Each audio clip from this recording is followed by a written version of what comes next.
नमस्कार and hello. आ गया है फ्राइडे और आ गई हूँ मैं भी।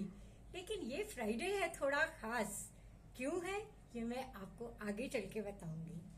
अभी हम सब ने सावन के सारे त्योहार बहुत धूमधाम से मनाए। शुरुआत की तीज से, जो कि सौभाग्य और समृद्धि का त्योहार है। उसके बाद हमने महादेव का रुद्राभिषेक किया। फिर आई महादेव की नाग पंचमी।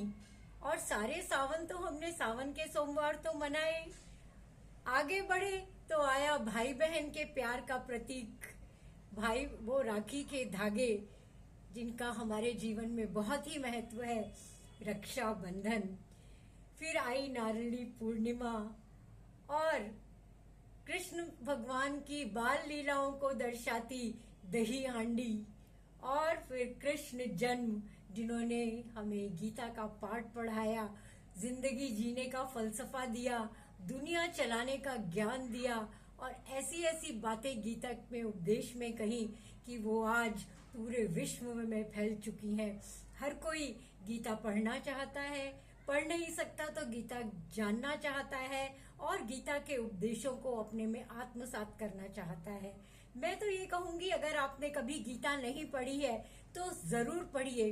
उसके सरल वर्जन हिंदी, इंग्लिश, गुजराती, मराठी हर भाषा में अवेलेबल है, तो आपको इसके लिए बिल्कुल दिक्कत नहीं होगी। लेकिन आपको ऐसा ज्ञान मिलेगा जो किसी डिग्री में अवेलेबल नहीं है। तो मैं आपसे क्या कह रही थी, अभी हम ये सब त्योहार बना के सावन को अलविदा कह ही गए थे कि आ गए धूम मचाते गणपति बप्पा। गणपति बप्पा की धूम इस साल तो देखने ही लायक है। बहुत से घरों में, ऑफिसेज में, हाउसिंग सोसाइटीज में, कॉर्नर्स पे हर जगह गणपति बप्पा विराजमान है, जो कि हमें हर साल खुशियां, समृद्धि, पीस, प्रॉस्पेरिटी देके जाते हैं। और बहुत कुछ 11 दिन में सीख देके जाते हैं। और ये 11 दिन कैसे चले जाते हैं हमें खुद भी पता नहीं चलता। अब आ गया है गणपति बप्पा के जाने का समय। आ रही है अनंत चतुर्दशी। दिल भारी है, आंखें नम है, लेकिन फिर भी हम सब डिंका चिक्का नाच रहे हैं और उनको खुशी खुशी विदा कर रहे हैं, ये मानते हुए कि भाई अगले बरस तू जल्दी आ। तो गणपति बप्पा आप जाएं और आप जल्दी से आए और हमारे जीवन में और भी बहुत सी खुशियां लाएं, हमारी सब मनोकामना पूर्ण करके जाएं। अब गणपति बप्पा तो जाने ही वाले हैं, और क्या होने वाला है, आने वाली है माता रानी। अब दिखेगा माता रानी का जलवा और माता रानी का जलसा, क्योंकि आ रही है नवरात्रि और हम सब तैयार हो रहे हैं गरबा और डांडिया खेलने के लिए। 9 दिन के राग, 9 दिन का गायन, 9 दिन का डांस और 9 दिन की मस्ती और माता रानी का आशीर्वाद। जब वो इन 9 दिनों में धरती पे उतरती हैं, हम सब उनको अपने घर में स्थापित करते हैं। 9 दिन उनकी आरती उतारते हैं, भोग प्रसाद बनाते हैं, माता के जगराते करते हैं। और डांडिया और गरबा के तो कहने ही क्या, उसकी तैयारी तो शुरू हो ही चुकी है। अगर आपने नहीं की है तो आप भी करना शुरू कर दीजिए। बहुत अच्छे अच्छे कलेक्शन आए हैं लहंगे वगैरह के। मैं तो हर साल ही खरीदती हूँ, क्योंकि I can not resist buying some lehengas for garba और डांडिया। तो ये था हमारे त्योहारों की धूम, हमारे त्योहारों की मौज, हमारे त्योहारों की मस्ती।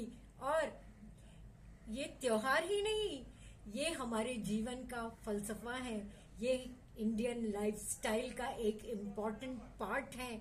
इसलिए हमको सब त्योहार धूमधाम से और अपनी हैसियत के हिसाब से और अपनी श्रद्धा के हिसाब से जरूर मनाने चाहिए। किसी भी त्योहार पे आपका उत्साह कम नहीं होना चाहिए, ये मेरी आपसे गुजारिश है। तो क्यों है ये फ्राइडे खास? ये फ्राइडे खास है क्योंकि ये मेरे और आपके और चतुरागिनी के लाइफ के मंत्रा का 25th एपिसोड है। I have completed 25th episode of life के मंत्रा, जिसके लिए I am very thankful to Shilpa Desai for giving me this opportunity and all of you for liking it so much, supporting it so much। और आप लोग इसका इंतज़ार करते हैं, सारे एपिसोड्स आपने देखे हैं और मुझे पर्सनली बताया है कि आपने इन एपिसोड्स में कितना एंजॉय किया, कितना कुछ सीखा। मुझे और इससे ज़्यादा क्या चाहिए। मुझे तो इस साल सब कुछ मिल गया। मिलते हैं नए नए एपिसोड्स के साथ, नई नई बातों के साथ और नए नए दिनों के साथ, नए नए त्योहारों के साथ, नए नए उत्सवों के साथ, क्योंकि हमारा जीवन ही एक उत्सव है। थैंक यू, नमस्कार, शब खैर। ईद भी आ रही है तो आप सबको ईद मुबारक। ओणम भी आ रहा है तो ओणम मुबारक। Thank you so much, thank you so much.